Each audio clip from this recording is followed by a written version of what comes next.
یہ توجہ کیجیے گا میری بات، یہ قیمتی بات ہے اور گفتگو ساری کا لب لباب ہے۔ تنگ بندہ وہ نہیں ہوتا جس کی آمدن تھوڑی ہوتی ہے، اصل پریشان وہ ہوتا ہے جس کے خرچے زیادہ ہوتے ہیں۔ اور ہمارا جو روزمرہ کا نقصان ہو رہا ہے نا، وہ آمدن کے معاملات میں نہیں ہو رہا۔ بنیادی نقص جو واقعہ ہو رہا ہے وہ یہ ہے کہ ہمارے اخراجات زیادہ ہیں،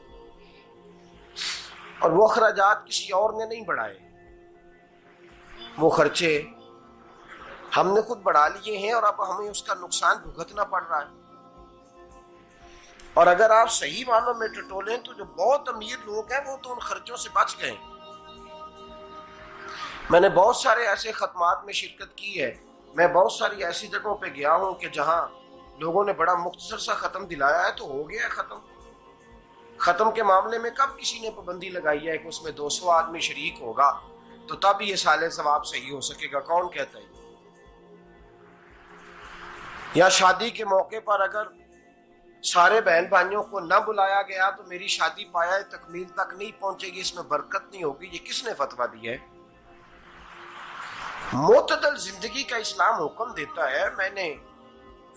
میں پڑھ رہا تھا کہ ایک بہت بڑا صدر ہے، غالباً سوڈان کے صدر کی بات ہو رہی تھی، تو اپنے بیٹے کی بارات لے کے گیا تو 4 لوگ گئے ہیں بارات، اور 15 لوگوں کا اس نے اہتمام کیا اپنے گھر میں کھانا کھانے کا۔ تو کیا شادی ہو گئی کہ رک گئی؟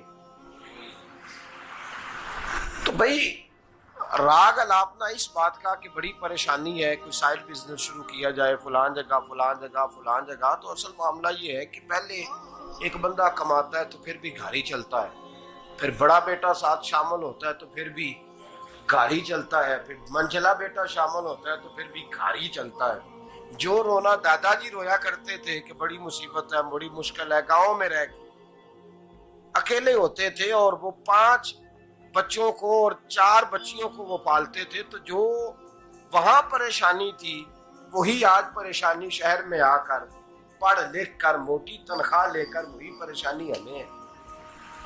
تو میں جس نتیجے پہ پہنچا ہوں اس کو پڑھ کے، قرآن مجید کی چند آیات کو دیکھ کر اور اس مفہوم کی جو حدیثیں کتب احادیث میں پائی جاتی ہیں اور ہمارے بزرگوں نے ہمیں جو مزاج اس حوالے سے دیا ہے، میں اس نتیجے پہ پہنچا ہوں کہ مسئلہ آمدن کا نہیں، مسئلہ خرچے کا ہے۔ ہمارے خرچے بنیادی طور پر زیادہ، اور اگر پھر ہم زیادہ بوجھ خواتین پہ ڈالتے ہیں کہ وہ مطالبے زیادہ کرتی ہیں، اور اگر آپ مجھ سے پوچھیں تو خواتین کی بھی اگر کسی جگہ کوئی عادت خراب ہوتی ہے تو اس میں اصل کردار اس کا ہوتا ہے جو وہ عادت خراب، تو کیوں اپنے گلے سے اتار کے آپ کسی کے گلے میں بات ڈالنے کے چکر میں ہیں؟ وہ خواتین کی طبیعت نہیں ایسی ہے، اصل بات یہ ہے کہ ہم نے عادت ڈالی ہے، ہم نے یہ مزاج ان کو دیا ہے تو ان کا بنا ہے، نہ کیسے بن سکتا۔ تو اعتدال جب تک زندگی میں نہیں ہوتا، پانی پیاس بجھاتا ہے لیکن ایک گلاس ہی ہو تو پیاس بجھاتا ہے، بالٹی کو منہ کو لگائے گا تو کپڑے بھگو دے گا اس کے۔ حالانکہ پانی بری چیز کا نام نعمت ہے نا بہت بڑی اللہ کی، لیکن پیالے میں ہی اچھا لگتا ہے۔ کوئی مٹکا منہ کو لگائے گا تو تانگ ہوگا، پیالہ ہی بہتر ہے اس کے لیے۔ تو میرے دوست، مٹکے سے بھی بعض اوقات کام چل جاتا ہے، لیکن اگر کوئی کہے نہیں مجھے دریا ہی چاہیے تو اس کا تو گھر بہہ جائے گا، سارا گھر بہہ جائے گا اس کا۔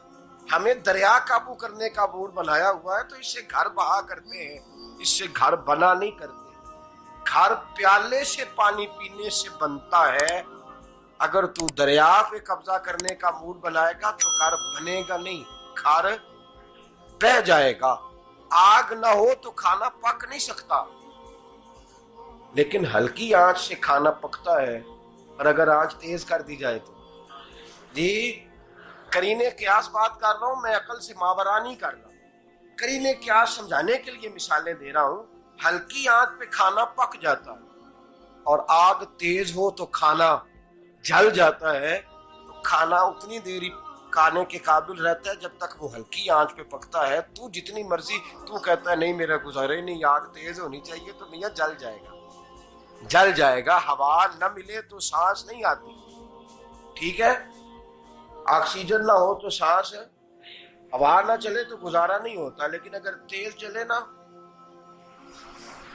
اگر تیز چلے تو آندھی اور طوفان بن جائے تو چھتیں گرا دیتی ہے، جانیں لے لیتی ہے۔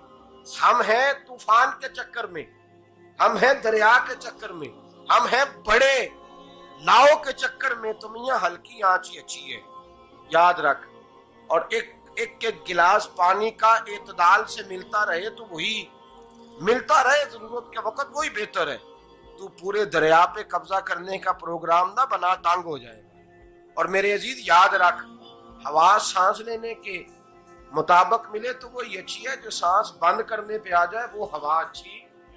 ہم نے چکر چلا لیا ہے کہ زیادہ پیسہ، راتوں رات پیسہ، لمبا پیسہ، یہ پلاٹ بھی میرا، وہ پلاٹ بھی میرا، گجرانوالا بھی، گجرات بھی، لالا موسیٰ کھاری اور پنڈی تک جہاں میں جاؤں میرے نام کی تختیاں لگی ہوئی ہونی چاہیے۔ اسلام منع کرتا ہے۔